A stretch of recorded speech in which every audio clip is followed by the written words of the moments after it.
Hola, hoy vamos a hacer una actualización de la doctrina audiovisual que grabamos hace ya un tiempo, hace aproximadamente un año y un poco más, sobre notificaciones y presentaciones electrónicas, tanto en el régimen de la Justicia Nacional como en el régimen de la Justicia de la Provincia de Buenos Aires. Realmente el tiempo que ha transcurrido ameritaba sentarnos de vuelta a mirar la cuestión. ¿Por qué? Porque estamos frente a una cuestión que involucra derecho y tecnología. Al involucrar derecho y tecnología, los avances son constantes y vertiginosos. Vamos a ver un poco cómo en la provincia de Buenos Aires en realidad ha avanzado muchísimo más que a nivel nacional, pero bueno, el tiempo transcurrido realmente ameritaba traer una nueva entrega que pueda acoplarse perfectamente a lo que se decía en la doctrina audiovisual anterior y conversar unos minutos sobre estos dos nuevos regímenes. Bueno, empezamos por notificaciones electrónicas. En verdad, en materia de notificaciones electrónicas, ni en el ámbito nacional ni en el ámbito de la provincia de Buenos Aires hubo modificaciones normativas de relevancia. Sabemos que en ambas jurisdicciones la estructuración del sistema ha sido básicamente apoyándose sobre normativa reglamentaria de la Corte Suprema o de la Suprema Corte de la Provincia de Buenos Aires, aunque la Provincia de Buenos Aires tienen la ventaja de haber modificado su código de procedimiento. Pero bueno, lo importante y en lo que a nosotros nos convoca hoy es referir que en materia de notificaciones electrónicas ni a nivel nacional ni a nivel provincial ha habido modificaciones normativas de relevancia. Sí ha habido algunos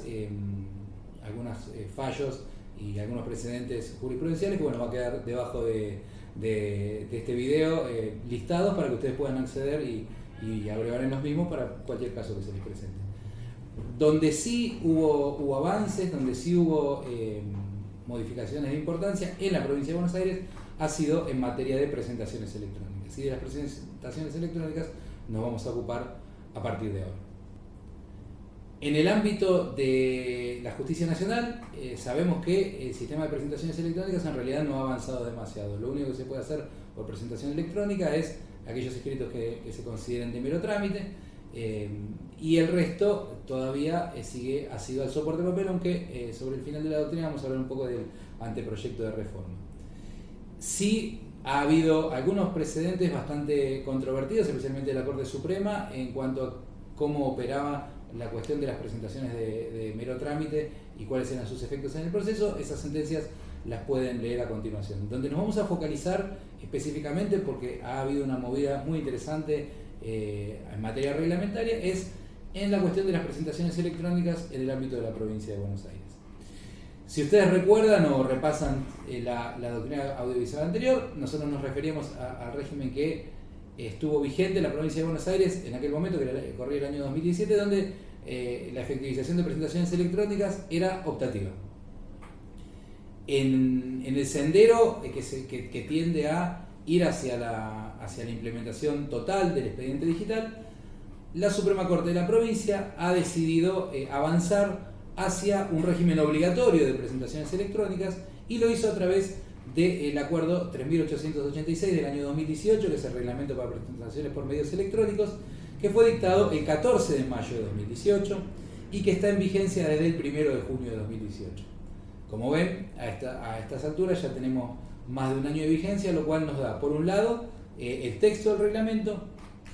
y por el otro, la posibilidad de tener un cuerpo de jurisprudencia en donde los tribunales han empezado a hacer oír su voz en las diversas cuestiones que ha suscitado esta cuestión. Además, lo que ha sucedido con este reglamento, que fue objeto de bastante controversia al principio, es que la Corte ha ofrecido una serie de pautas orientativas, de preguntas frecuentes que pueden encontrarse en el mismo sitio web de la Suprema Corte de Justicia, y el Colegio de Abogados de la Provincia de Buenos Aires, Colproba, elaboró una serie de pautas interpretativas que también nos van a servir para entender y poner en valor toda esta normativa que se ha dado. Con todo, y aún existiendo todo este cuerpo de preceptos y de interpretaciones, aún hoy en la provincia de Buenos Aires siguen siendo algunas cuestiones puntuales siguen siendo objeto de diversas interpretaciones. Entonces uno puede llegar a ir a un tribunal y encontrarse con una respuesta, y puede llegar a ir a otro e encontrarse con otra diametralmente opuesta. Creo que frente a esa circunstancia o ese acontecer, Lo importante y lo fundamental, que es lo que voy a tratar de hacer en los minutos que sigue, es tener siempre muy a la vista qué es lo que establece el reglamento, qué es lo que establece el reglamento, qué es lo que no establece el reglamento y en qué contexto nos movemos. Si tenemos más o menos presente esto, vamos a poder continuar en el análisis y en la praxis diaria, que creo que es lo importante. Así que lo que vamos a presentar, en primer lugar, va a ser lo relativo a las resoluciones judiciales firmadas digitalmente, que fue la primera cuestión que se instaló, y después vamos a pasar a hablar a las presentaciones electrónicas en sí mismas. Para seguir el análisis, como les decía anteriormente, lo primero en lo que vamos a focalizarnos es en las resoluciones judiciales. Y acá arrancamos con dos cuestiones a tener en cuenta. La primera es que el Código Procesal no se modificó todavía, aunque hay un anteproyecto de reforma. Y la segunda es que la acordada 2514, vigente del año 92, no se modificó todavía, con lo cual ha quedado bastante superada por las circunstancias. La primera cuestión que tenemos que tener en cuenta en cuanto a las resoluciones judiciales es que el reglamento de presentaciones electrónicas en ningún momento se refiere a las mismas. O sea, el reglamento habla de las presentaciones, o sea, de los escritos que impetran las partes, los auxiliares, los letrados, en el caso que actúen como apoderados, pero no aludió a las resoluciones judiciales en sí mismas. Con todo, la práctica hizo que, al contar los magistrados con un dispositivo que le permitía firmar electrónicamente, no digital, ahora vamos a hacer un poco esta diferencia, algunos, por motu propio, empezaron a firmar digitalmente resoluciones, o electrónicamente. En realidad la firma es electrónica, la que contaban los magistrados hasta hace poco menos de 6 u 8 meses era electrónica, no era firma digital. La Corte se ocupó, al responder estas preguntas frecuentes, de aclarar que el reglamento no se aplica a providencias, resoluciones y sentencias judiciales. Aunque el reglamento no se aplicaba, algunos magistrados comenzaron a firmar electrónicamente no solamente providencias simples, sino que también empezaron a hacerlo con sentencias interlocutorias y sentencias definitivas. Eso generó una controversia bastante importante en el plano jurisprudencial, incluso con 2 o 3 pronunciamientos directamente confrontativos entre jueces de primera instancia y cámaras de algún departamento judicial del interior bonaerense, y termina desembocando en el dictado por parte de la Suprema Corte de una resolución que intenta apaciguar toda esta situación. La resolución es la 2135 del 2018, que consta solamente de 3 artículos. El primer artículo establece un procedimiento obligatorio para el caso de que alguno de los intervinientes en el proceso cuestionara la firma electrónica del magistrado de una resolución. Puede sonar sorpresivo, realmente es sorpresivo que las partes puedan cuestionar la firma del juez, pero claro, al ser una firma electrónica que no tiene o no tenía toda la cuestión que rodea a la firma digital, en realidad la firma era electrónica en cuanto a su funcionamiento, pero la Corte no había terminado la serie de pasos necesarios para transformarse en entidad que permitiera otorgar firmas digitales. Con lo cual quedaron en este suerte de limbo y la Corte establece un procedimiento específico en el cual prevé la intervención de la Subsecretaría de Tecnología Informática del Tribunal y de Servicios Jurisdiccionales en el caso de que alguna de las partes cuestionara la validez de la firma electrónica de los magistrados en este supuesto, lo cual implica elípticamente validar que los magistrados pudieran empezar a firmar electrónicamente. El artículo segundo también es interesante porque convalida esta decisión de firmar electrónicamente y dejar de imprimir, o sea, despapelizar directamente, aún cuando no había ninguna norma reglamentaria que lo estableciera y como lo decíamos anteriormente, la acordada 2514 no había sido modificada. Con lo cual, algunos tribunales siguieron apegados a las resoluciones de soporte de papel y otros avanzaron en la despapelización motu propio, sin nada que lo autorizara, pero sin nada que lo prohibiera y con la Corte avalándolo en cierto modo.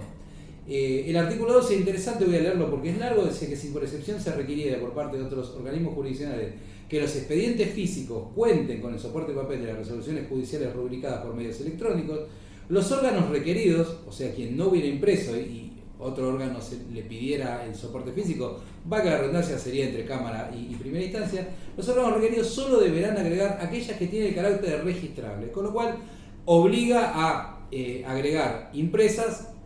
sentencias definitivas y resoluciones interlocutorias, que son las registrables, regulaciones de honorarios, pero no así las providencias simples.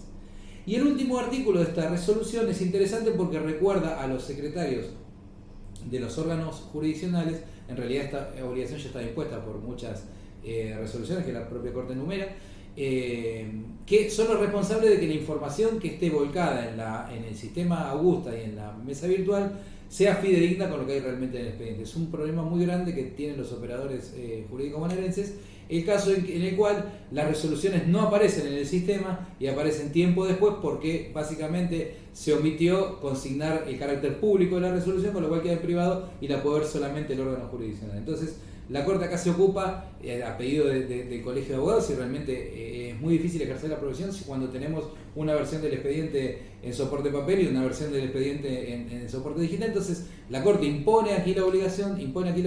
de que los registros informáticos sean fidedignos de lo que realmente es el expediente. Incluso algunos antecedentes jurisprudenciales le han dado prevalencia a lo que surgía de las mesas virtuales por sobre lo que está en el soporte de papel, porque claro, si no, toda esta iniciativa modernizadora y reformadora no va a tener ninguna virtualidad práctica si la gente tiene miedo de que lo que ve en un servicio web sea algo discordante de lo que esté en el soporte de papel. Entonces, bueno, la Corte se ocupa de esta cuestión. Y es importante, para terminar de dar un panorama en esta cuestión de las resoluciones judiciales, mencionar la acordada 3.891 de la Suprema Corte de Justicia. Le decía yo anteriormente que la Corte había tenido problemas en obtener la licencia necesaria para permitir emitir firmas digitales, con lo cual los magistrados lo que tenían eran firmas electrónicas. Bien, frente a esta coyuntura, lo que la Corte hace en la resolución 3.891 es constituirse como autoridad de registro de la autoridad certificante ACE-ONTI. Entonces, la Corte empieza a partir de este momento, a través de los funcionarios especialmente habilitados, a otorgar a los magistrados y a los funcionarios firmas digitales.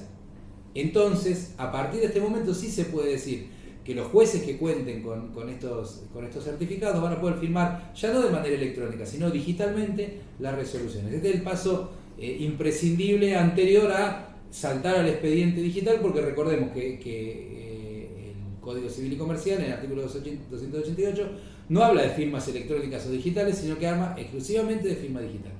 De este modo, al contar los magistrados ahora con firma digital, no habría ningún inconveniente para que digitalmente, ya no electrónica, sino digitalmente, empiecen a firmar las resoluciones, y en ese sentido es que camina el proyecto de reforma de la acordada 2514 y el anteproyecto de reforma del Código Procesal Civil y Comercial, tendiendo a tener un expediente que quede 99% digitalizado, salvo alguna cuestión muy puntual que no pueda estar en este soporte. Con esto redondeamos entonces la cuestión de las resoluciones judiciales, y ahora vamos a hablar un poquito de las presentaciones electrónicas, que es lo que regula específicamente el acuerdo 3886 de la Suprema Corte.